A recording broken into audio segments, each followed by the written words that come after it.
بسم اللہ الرحمن الرحیم۔ السلام علیکم ورحمۃ اللہ وبرکاتہ۔ دوستو، کبھی کبھی ہمارا دل بڑا بے چین ہوتا ہے۔ ایک اداسی سی دل کو گھیری ہوئی ہوتی ہے، نہ کسی چیز کی کمی ہوتی ہے، سب کچھ ٹھیک ہونے کے باوجود بھی کچھ ٹھیک نہیں لگتا۔ دل بہلانے کا سارا سامان پاس میں موجود ہوتا ہے، تب بھی دل نہیں سنبھلتا۔ ایک عجیب سی کمی، ایک عجیب سی تنہائی ہمیں چاروں طرف سے گھیر لیتی ہے۔ کبھی آپ نے سوچا ہے کہ ایسا کیوں ہوتا ہے؟ کبھی ہم نے اس بے چینی کی وجہ ڈھونڈنے کی کوشش کی ہے؟ دوستو، اس بے چینی کی وجہ کوئی دنیاوی کمی نہیں، اور نہ اس کا تعلق ہمارے جسم سے ہے۔ دوستو، اس بے چینی کا تعلق ہماری روح سے ہے۔ اس بے چینی کی وجہ ہماری روح ہے۔ جس طرح ہمارے جسم کو اس کی غذا نہ دی جائے تو پورا جسم اس کی کمی کو فوراً محسوس کرنے لگتا ہے، اور اگر زیادہ مدت تک اس کو اپنی غذا نہ ملے تو ہم بے چین ہو جاتے ہیں۔ ہمارے سامنے ایک طرف ہیرے جواہرات رکھ دیے جائیں اور ایک طرف ایک معمولی سی غذا رکھ دی جائے تو ہم بے شک ہیرے جواہرات کو دیکھے بغیر اس غذا کی طرف لپکیں گے جس کی ہمارے جسم کو اس وقت حد درجے ضرورت ہے، کیونکہ وہ ہمارے جسم کی غذا ہے، اور اگر جسم کو غذا نہ ملے تو وہ بے چین ہو جاتا ہے۔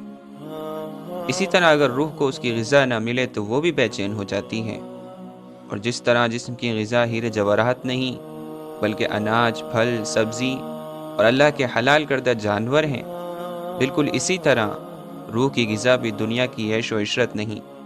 دنیا کے ساز و سامان کی کثرت سے ہماری روح کو اور ہمارے دل کو کبھی سکون نہیں مل سکتا، بلکہ روح کی غذا تو کچھ اور ہے، جس کا اعلان اللہ تعالیٰ نے قرآن مجید میں کیا ہے۔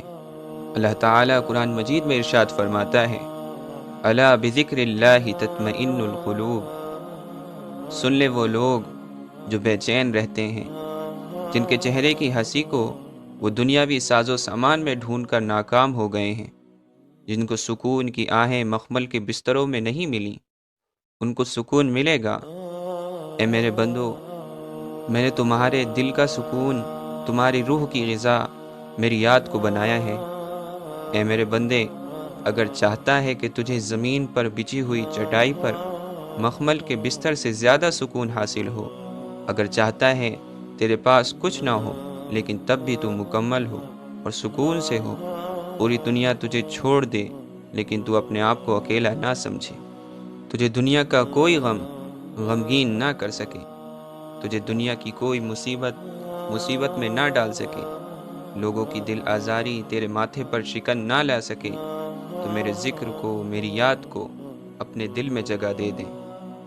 دوسری تمام چیزیں جن کو تو نے غلط فہمی میں مبتلا ہو کر اپنے دل میں جگہ دے دی ہے، ان کو نکال کر اپنے رب کے ذکر کو، اس کی یاد کو جگہ دے کر دیکھ، پھر تو تنہائی میں بھی تنہا نہیں ہوگا، تو غموں میں مسکرائے گا، تو لوگوں کی بدتمیزی پر، ان کی سازشوں پر بھی ان کو اف تک نہیں کہے گا، تو سکون کی، راحت کی، اطمینان کی ان منزلوں تک پہنچے گا جن کو اس دنیا کا مالدار ترین انسان تصور تک نہیں کر سکتا۔